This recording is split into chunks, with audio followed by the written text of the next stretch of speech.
In the last video, we talk about the first 200 years of Rome being an official empire, starting with Augustus in 27 BCE, going all the way to Marcus Aurelius. And that time period is referred to as Pax Romana, Roman peace. It's a relatively stable, relatively peaceful time for Rome. Now, all of that is relative. If you're one of the tribes that are still fighting with the Roman legions, if you're one of the roughly 1/4 to 1/3 of the population that is a slave, you might not view this as such a good time. But things only get worse after the death of Marcus Aurelius, who's viewed as the last of the 5 good emperors, so to speak. His son Commodus takes over, and Commodus is the beginning of a succession of emperors who are less and less competent, who are, the empire becomes more and more corrupt, less and less stable, and things really come to a head and start to decelerate even further, or I guess accelerate downward even further, in 235 CE, when the Emperor Severus Alexander is assassinated. And this throws the empire into a 50-year crisis called the 3rd Century Crisis, because it happened in the 3rd century. And over this 50 years, there's 26 claimants to emperor. The empire is temporarily split into 3 different states. There's attacks from the east, from the Sassanids, the Sasanian Empire. They're the successors to the Parthians. You have attacks across the Rhine and the Danube from Germanic tribes. All of that makes this a very unstable period for Rome.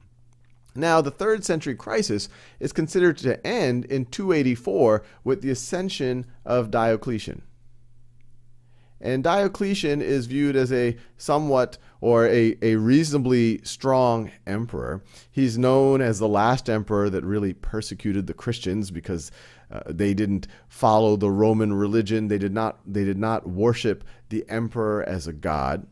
But he's also, or maybe he's most famous for, splitting the empire. He decides that probably one of the main causes of the 3rd century crisis is that the empire has gotten too vast. It has too many borders. It's hard for one emperor to administer the whole thing. So he splits it into east and west from an administrative point of view. They don't become separate empires, but he decides that he is going to rule from the east and that he will have a co-emperor who rules from the west. And not only does he set that up, but he sets up what's called a tetrarchy. Beyond himself and his co-emperor, they each have a second in command that if any one of them were to die or would have to retire somehow, that second in command could take over. And once again, this is to address some of the issues of the 3rd century crisis, where the wars for succession, and this isn't just during the 3rd century crisis. We've seen in multiple videos, Rome is famous, even during the Pax Romana, for these really ugly succession battles. But as we'll see, the splitting of the empire into east and west, even though it started as an administrative thing, over time it's going to become a real split, and they're going to turn into 2 different empires. Now, after Diocletian, you have another significant emperor. You have Constantine. And Constantine is known for many things. Maybe most famously, he embraced Christianity as opposed to Diocletian, who persecuted Christians. You have the Council of Nicaea and the Nicene Code, where there's now a uniform church doctrine around Christianity. He has the Edict of Milan, which makes Christianity illegal under Roman rule. Maybe most famously, on his deathbed, he gets baptized. He becomes the first Christian emperor. He also officially moves the capital of the entire empire to what at the time was Byzantium, but then he renames it to Constantinople, named after him. Now, it was still one unified empire. Even Diocletian, who co-ruled with the co-emperor, he had veto power over the emperor to the west. Now, as we get further into the 4th century here, and especially into the 5th century, we'll see that the empire further and further fragments and gets diluted and really just breaks down. One major factor in that breakdown is in that 4th century, in the 4th and 5th centuries, you have a group called the Huns coming in from Central Asia, coming in from Northern Europe right over here. And they are fierce nomadic conquerors. And they're so fierce that they start pushing more of the Germanic tribes across the Rhine and the Danube. And a lot of these Germanic tribes, at first, even though their history has been fighting the Romans, a lot of them try to seek refuge in the Roman Empire, and they're given refuge in the Roman Empire. But while they have that refuge, they're treated very, very, very badly. And all of that comes to a head in the last quarter of the 4th century with the Gothic Wars. And the Gothic Wars really have a decisive battle at Adrianople, originally Hadrianopolis, named after the Emperor Hadrian. And at Adrianople, the Gothic tribes in particular, and when we say Gothic, we're really talking about Germanic tribes. And this one in particular, as you can see from this legend right over here, this is the Visigoths, or Western Goths. They're able to decisively defeat the Eastern Roman Emperor Valens. He's actually killed at Adrianople. And then the Visigoths just continue to hang out here in the Roman Empire, and they continue to move forward. In 410, they're able to actually sack Rome, and they eventually settle in the Iberian Peninsula and in southern Gaul.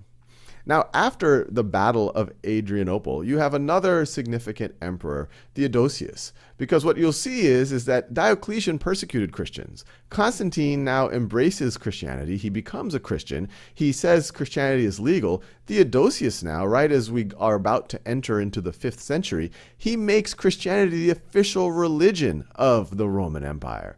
So in roughly 100 years, the Roman Empire went from persecuting Christians to making it the official religion, and actually going the other way, starting to persecute some of the pre-Christian religions or rituals. The other thing that happens as we enter into the 5th century now, as we go into the 5th century, you have the capital of the Western Empire is moved from Rome to Ravenna, with the idea that the emperors see all of these Germanic tribes, they feel threatened by them, that Ravenna is easier to defend. It's surrounded by kind of marshy, swampy area. The other thing of note about Theodosius, and as we move into this really the last century of the Western Roman Empire, is Theodosius was the last Roman emperor to rule all of Rome. After that, the East and West are going to be ruled essentially independently. They're essentially going to be separate empires. But then as we get into the 5th century, we already talked about the Visigoths sacking Rome. Then in 455, you have the Vandals, which is another Germanic tribe that was similarly originally pushed out by the Huns. You see them in blue right over here. They make it down the Iberian Peninsula into North Africa. They eventually get to Carthage, and they become a little bit of a naval power, and they eventually are able to, in 455, sack Rome as well. So Rome is really taking a hit multiple times. And then finally, the end of the Roman Empire, or the Western Roman Empire, that most historians consider the end of the Roman Empire, is when the Germanic ruler, general, Odoacer, or Odoacer, depending on how you pronounce it, is able to oust the emperor in Ravenna. And so then you have the official, and just to be clear, let me write Roman Empire. And so Odoacer is able to essentially end the Western Empire as we know it. And after that, the Western Empire becomes more and more fragmented into these kingdoms that are ruled by essentially Germanic kings, and that we are now entering into the Middle Ages. Now, the big question that historians have a lot of fun thinking about is, why did all of this happen? Why did the Roman Empire fall? And before we even talk about why it fell, we should give them a little bit of credit. Even in this video where I talk about the fall of the Roman Empire, I'm covering 300 years of history. And if you start with the founding of the Republic until Odoacer takes over Ravenna, ousts the emperor, we're talking 1,000 years. Most civilizations, most empires don't last anywhere near that long. So to some degree, it's surprising that it lasted so long. But in terms of the causes of its decline, We've talked about several of them in this video. The empire got divided. The East and West stopped viewing themselves so much as the same empire. Trade sometimes broke down. They didn't support each other militarily. The Eastern Empire was generally stronger, so it allowed invading tribes to focus on the weak point in the West. Some historians would say that the Roman Empire stopped expanding, and it needed that expansion in order to keep getting more land and more slaves that really drove its economy. One major factor probably was the Huns that caused this great migration in the 4th and 5th centuries that caused the Germanic tribes to cross the Rhine and cross the Danube and become either settle as part of the Roman Empire or threaten the Roman Empire. Another theory, and all of these are probably contributors, is that as the Germanic tribes settled, they actually became more and more part of the Roman military. And some of them were officially part of the military. Some of them were mercenaries, soldiers for fortune, paid soldiers. And so you can imagine their allegiance to Rome was not as strong.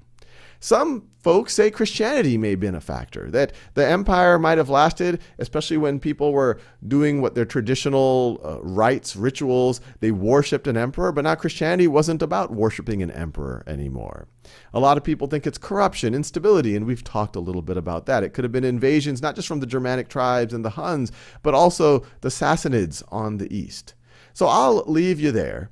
And to think about what was the cause, or maybe what allowed the Roman Empire to survive for so long.